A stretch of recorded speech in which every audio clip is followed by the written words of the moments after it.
Hello बच्चों कैसे हो आप सब। बच्चों आज है 2 जुलाई और कल भी एनटीए एमटीएस का एग्जाम लिया जाएगा।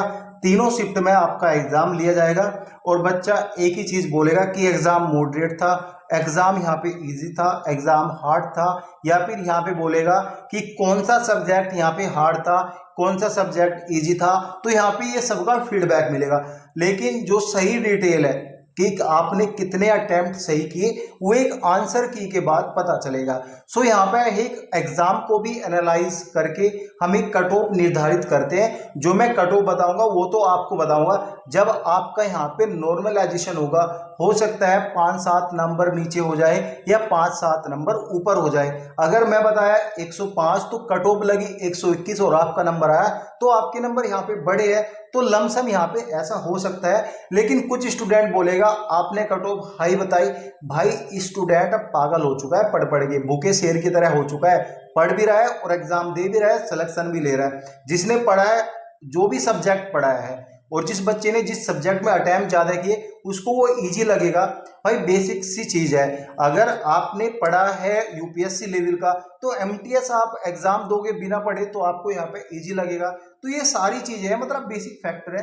और एक कट ऑफ जब बनती है वो सभी फैक्टर पे काम करता है। बहुत सारे फैक्टर यहाँ पे एमटीएस में काम करेंगे, वो सारी चीजें मैं यहाँ पे एक एक करके डिस्कस करूंगा और एप्लीकेशन फॉर्म से लेके आपके एग्जाम तक सारी चीजें एनालाइज करूंगा नंबर वन करके। तो सारी चीजें आपको समझना जरूरी है और जानना है आखिरकार सच्चाई क्या है और कैसे यहाँ पे कट ऑफ लगेगी। और दूसरी वीडियो मेरी नॉर्मलाइजेशन कैसे होगा वो भी आपको मैं समझा दूंगा। बच्चों एनटीए विश्व भारती में 150 क्वेश्चन आए थे और 300 नंबर का एग्जाम था। एटलीस्ट यहाँ पे 405 पोस्ट के लिए ये नोटिफिकेशन आता। एटलीस्ट यहाँ पे देखो दो फैक्टर पे काम करेगा। अगर एनटीए विश्व भारती ने ट्रेड टेस्ट लिया तो यहाँ पे जो है नंबर ऑफ जो स्टूडेंट है वो सेलेक्ट किए जाएंगे ज्यादा। अगर एनटीए विश्व भारती ने ट्रेड टेस्ट नहीं लिया तो नंबर ऑफ स्टूडेंट यहाँ पे सेलेक्ट किए जाएंगे कम, क्योंकि भाई फिर तो डीवी के लिए बुलाएगी ना, तो डीवी के लिए बुलाएगी तो कट ऑफ हाई चली जाएगी। अगर नंबर ऑफ स्टूडेंट यहाँ पे ट्रेड टेस्ट के लिए बुलाए यानी ज्यादा बुलाए तो कट ऑफ लो चली जाएगी और यहाँ पे आपकी कट ऑफ हाई चली जाएगी अगर नंबर ऑफ स्टूडेंट कम बुलाए। तो ये बहुत सारे फैक्टर है जिसमें कट ऑफ काम करने वाला है। ठीक है बच्चों, अब बच्चों यहाँ पे हम एग्जाम सेंटर की यहाँ पे कुछ पॉइंट रखते हैं। देखो बच्चों total exam centre almost 25 exam centre थे और सभी मतलब एक सेंटर में करीबन करीबन पर डे 3 शिफ्ट लगी थी। ठीक है, एक ऐसा दिन में यानी 28 डेट को जो शिफ्ट लगी थी वो यहाँ पे ओनली 2 शिफ्ट लगी थी। अगर आप पूरे दिन 29 का आपका ऑफ था, अगर आप सारी शिफ्ट को काउंट करो मतलब ऑल ओवर इंडिया में एक सेंटर पे कितनी शिफ्ट लगी, वो यहाँ पे 15 शिफ्ट लगी थी। 15 शिफ्ट लगी थी मतलब एक सेंटर पे जो है यहाँ पे जो है 15 शिफ्ट लगी थी। एक सेंटर पे 15 शिफ्ट इन पूरे दिन में जब तक एमटीएस के एग्जाम चले। तो टोटल सेंटर हमारे पास कितने हैं 25 और इंटू 15, ठीक है 375 ऑल ओवर इंडिया में ये शिफ्ट लगी थी। अब 375 शिफ्ट में आप सोचो यहाँ पे 375 शिफ्ट में अगर 100 बच्चा भी एग्जाम देने गया, 100 बच्चा एग्जाम देने गया तो यहाँ पे 37500 यानी 37,500 बच्चों ने एग्जाम दिया। यानी जो सेंटर की कैपेसिटी ऑलमोस्ट 800 स्टूडेंट की होगी।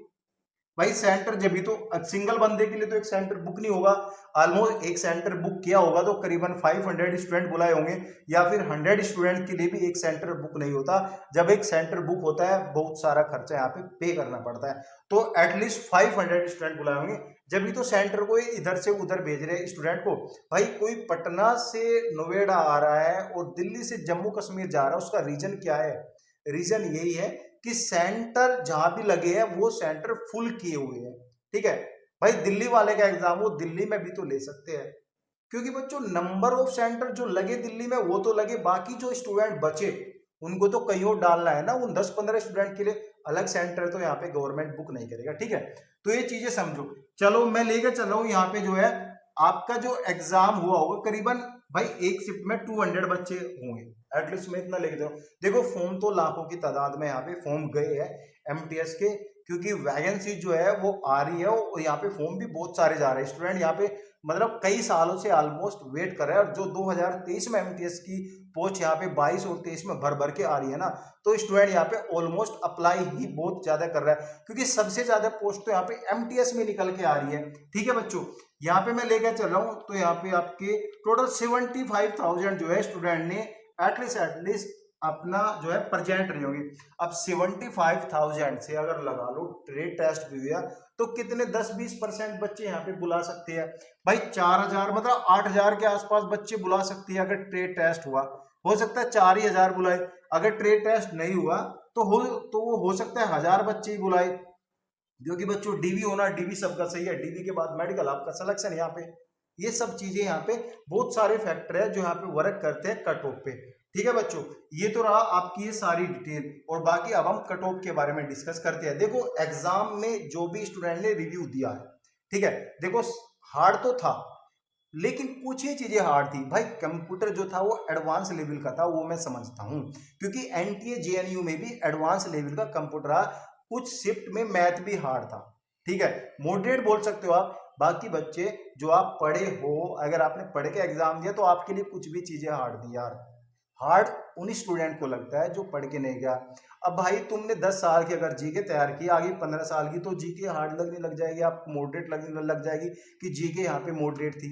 देखो एनटीए जो है ना, देखो इसमें जो है जिसने सीट यहाँ पे जो है एलडीसी का फॉर्म भरा है, उसने पोस्ट प्रीफरेंस भी तो डाली है एमटीएस, और बाकी यहाँ पे जिसने लेबोरेटरी अटेंडेंट का फॉर्म भरा है उसने भी एमटीएस पोस्ट प्रीफरेंस डाली है। तो बहुत सारे स्टूडेंट ऐसे हैं जिनमें पोस्ट प्रीफरेंस डाले। और यहाँ पे रिसेंटली बीच में एसएससी जो है, एसएससी 11 के भी एग्जाम चल रहे हैं, और बहुत सारी गवर्नमेंट के एसएससी के थ्रू एग्जाम चल रहे हैं। तो बहुत बच्चे यहाँ पे एब्सेंट रहा होगा। मैं एक सेंटर पे 200 बच्चे लेकर चल रहा हूँ, किसी सेंटर पे 150 होंगे, तो किसी सेंटर पे 250 बच्चे भी होंगे। तो मैं यहाँ पे जो है एक यहाँ पे अपना आइडिया, यहाँ पे 75,000 बच्चे जो है यहाँ पे प्रेजेंट रहे होंगे, ये मैं लेकर चल रहा हूँ। ठीक है, और बहुत से बच्चे बोलेंगे कि मेरा डेटा गलत है। भाई हो सकता है गलती मुझसे हो, तो आप जो है कमेंट करके बता देना भाई कि सर ये चीज ठीक है। मैं जो अपने जो एनालाइज के जो प्रोसीजर है, जैसे मैं एनालाइज करता हूँ, वो सारी चीजें फिर से मैं बना दूंगा। आपको सिर्फ राइट इंफॉर्मेशन होनी चाहिए, ना कि आपको गलत। इंसान ही गलत होता है, कोई सी बात नहीं है। बाकी आंसर की के बाद एक वीडियो बना दूंगा, आप उसमें कमेंट कर देना, तो मैं आपको समझा दूंगा कट ऑफ कितनी जा सकती है। और मेरी कट ऑफ बताने का रेशियो 90% सही रहा आज तक। आप मेरी पिछली वीडियो उठा के देख सकते हो, जो बताया सो बताया। ठीक है, अभी हम कट ऑफ पर डिस्कस कर लेते हैं। ठीक है, देखो मैंने पूरा यहाँ पे इधर भी एनालाइज किया हुआ है, और बच्चों इधर भी यहाँ पे देखो पूरी कट ऑफ की एनालाइज चल रहा है। यहाँ पे पूरा एमटीएस का लिखा है, ऐसे कोई कट ऑफ नहीं बता सकता। और हो सकता है आप में से कोई बच्चा कमेंट करे कि जो है आपने बहुत हाई कट ऑफ बता दी, आपने जो है लो कट ऑफ बताया। लो तो कोई नहीं बताएगा, कोई बच्चा बोलेगा कि मॉडरेट एग्जाम था। भाई मॉडरेट, कोई बच्चा बोलेगा इजी था, कोई बच्चा बोलेगा हार्ड एग्जाम था, तो इतना कट ऑफ नहीं जाएगा। भाई 75,000 बच्चों में से 4,000 बच्चे छटने या 10,000 बच्चे छटने, क्या इतने नंबर नहीं आ सकते जितने बोलूंगा। देखो बच्चों, यूआर के लिए जो आपके जो नंबर बन सकते हैं, सॉरी क्वेश्चन बन सकते हैं, 120 प्लस क्वेश्चन है तो ठीक है। देखो ये कट ऑफ जो है निर्धारित है 120 क्वेश्चन। देखो ऐसा भी तो होता है जब नॉर्मलाइजेशन होता है, बहुत सी चीजें होती है यार, यहाँ पे इजी नहीं है ये चीज को एनालाइज करना। ठीक है, तो यूआर का तो बता दिया, आप ओबीसी का सुन लो। ओबीसी का है 115 प्लस, और ईडब्ल्यूएस का है यहाँ पे जो है आपका 112 प्लस, और एससी का यहाँ पे 105 प्लस, और एसटी का यहाँ पे 95 प्लस। ये रहने वाला 90। ये सभी क्वेश्चन है, जो है क्वेश्चन है आपकी, ये नंबर नहीं है, ये क्वेश्चन यहाँ पे मैं बता रहा हूँ। और जब आंसर की आएगी उसके बाद सारी डिटेल पता चल जाएगी। हम उसके बाद रिवाइज वीडियो लेकर आएंगे, उसमें हम क्लियर करेंगे सारी चीजें। ये मैं एक नॉर्मलाइजेशन का आपको बता रहा हूँ कि ये विदाउट नॉर्मलाइजेशन है, विदाउट आपकी आंसर की है। ये एक आपका रो स्कोर के हिसाब से है। ठीक है, जो आप करके आए हो ये अनुमानित है, आप भी तो अनुमानित यहाँ पे लगा रहे हो। आपको थोड़ा ना पता कि मैंने कितने क्वेश्चन यहाँ पे सही किए, कितने क्वेश्चन सही किए। भाई अगर आपने यहाँ पे 100 क्वेश्चन भी अटेम्प्ट किए, तो 20 क्वेश्चन तो ऐसे होंगे कि आपने गलत अटेम्प्ट किए होंगे, लेकिन आपको लग रहा होगा 20 में से मेरे 18 तो सही चले जाएंगे। तो आप भी तो अंदाजे से यहाँ पे ये 18 काउंट कर रहे हैं, तो इसी के हिसाब से ये काउंट मैं कर रहा हूं। लेकिन ये मेरी पूरी प्रिपरेशन है इसके ऊपर। सो बच्चों कट ऑफ का सीन ये है, 5-7 नंबर, 5-7 तो बहुत बड़ी बात है, 3-4 नंबर इधर उधर का हो सकता है, इससे ज्यादा भी नहीं हो सकता, और 2-3 क्वेश्चन का इधर उधर हो सकता है, बिल्कुल भी नहीं हो सकता इससे ज्यादा। बाकी आंसर की आने के बाद हम रिवाइज वीडियो लेके आएंगे। और गाइज आपको फिर भी लगता है कुछ चीजें गलत है तो आप कमेंट करके अपना सजेशन दे सकते हो, डाउट है तब भी कमेंट्स कर सकते हो। Thank you guys.